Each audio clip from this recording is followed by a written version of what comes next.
If you remove the skull cap, what you get is the skull base. Let's study the basilar skull fractures with the help of 6 MCQs. That's the brain, and that's how our skull base looks. For hint of upcoming MCQs, the sockets of the eyeball as well as the nose come into the anterior skull base or the anterior cranial fossa, and the ear comes in the middle cranial fossa. So let's see. 6 MCQs, short question. Skull base fracture is associated with all of the following except Raccoon eyes, hemiparesis, CSF Rhino Otorrhea and battle sign. Let's study the each option and try to solve this MCQ.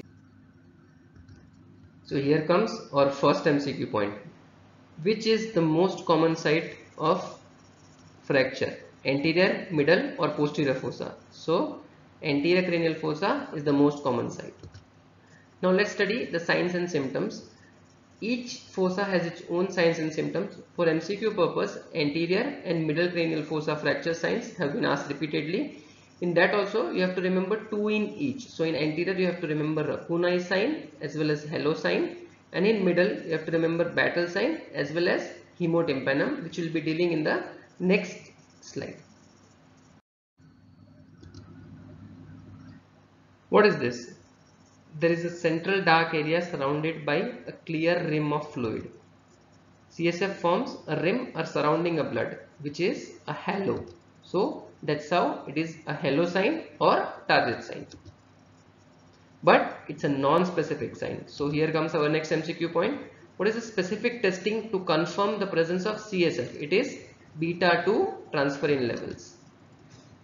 And here comes the signs of middle cranial fossa fracture. So anterior cranial fossa will have CSF coming out from nose alongside 2 signs hello as well as Raccoon eye, and middle cranial fossa will have CSF coming from ear, that is Otorrhea. Along with that 2 signs. First will be the blood collection behind the tympanic membrane, that is referred to as Hemotympanum, and similar to periorbital ecchymosis, which will be seeing the next slide, here it will be post-auricular ecchymosis, which is known as battle sign.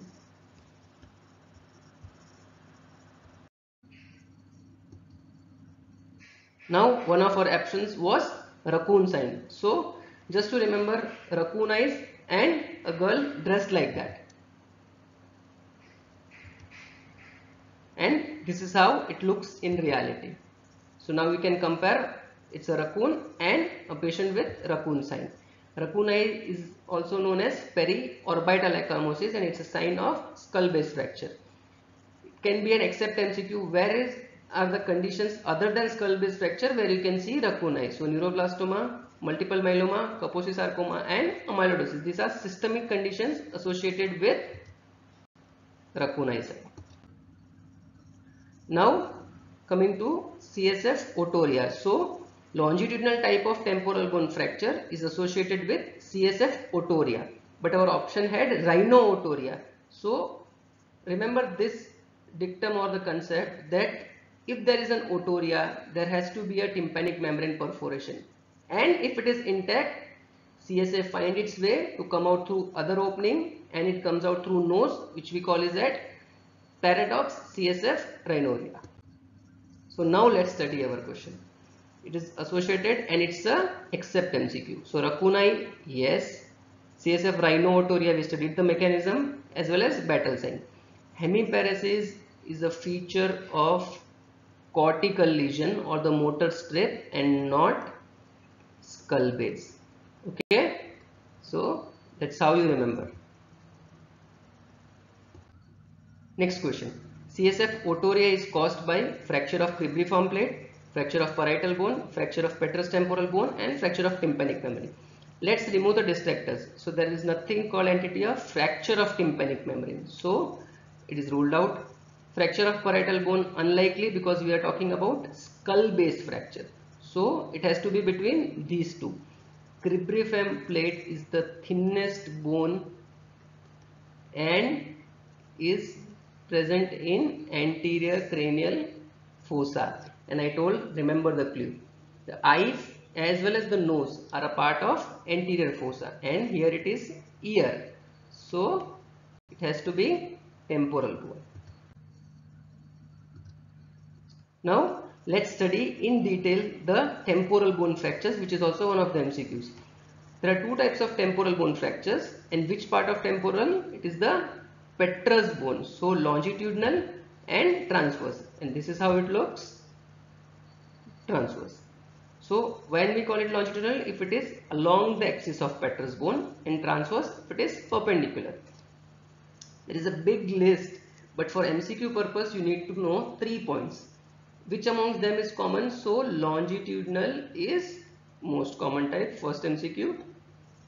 Longitudinal causes more of physical damage. So hemotympanum, tympanic membrane perforation and otorrhea is a feature of longitudinal, while cranial nerve involvement, neural damage is a feature of transverse fractures. So facial nerve involvement is more common in transverse fractures. So now we know CSF otorrhea is caused by fracture of petrous temporal bone, that too longitudinal type. Next question. Base of skull fracture presents with involvement of petrous temporal bone. Which of the following important sign is seen? So now let's study. Conjunctiva, that means eyes. So we know it is anterior cranial fossa. Rhinorrhea, again nose, anterior cranial fossa. Raccoon eyes, again eyes, anterior cranial fossa. So what we are left out is battle sign, and that's the answer. Next MCQ, all of the following are seen in anterior skull base fracture except, so now we know we have to look for eyes and nose in our options. So orbital ecchymosis, yes. Rhinorrhea, nose, yes. Halo sign feature of CSF rhinorrhea, yes. Mastoid is a part of ear bone, which is middle cranial fossa. So the answer is mastoid ecchymosis. Now a 20-year-old has presented to casualty with head injury, normal consciousness and blood in the tympanic membrane. So hemotympanum, what we studied. Most likely causes extradural, subdural, IVH and basilar fracture. So now we all know it's a sign of basilar skull fracture. Last question, management of CSF rhinorrhea is plain X-ray packing, nasal packing only, antibiotics and observation, immediate surgery. Remember this rule, 70% of CSF rhinorrhea will subside within 7 days. So what should be the line of management till it stops? We have to prevent meningitis, and that's why wait, observe and treat with antibiotics. So now it's time to revise. 4 signs which you have to remember mandatory: anterior cranial fossa, Raccoon eyes as well as CSF rhinorrhea, middle cranial fossa, otorrhea and battle sign, as well as hemotympanum. So that sums up our basilar skull fracture. Before we leave, let me just remind you, our character is not defined by the battles we win or lose, but by the battles we dare to fight. And here is how we remember one of our MCQ points. Life lessons are learned in middle of the battlefield, and battle sign is a feature of middle fossa fracture. Thank you.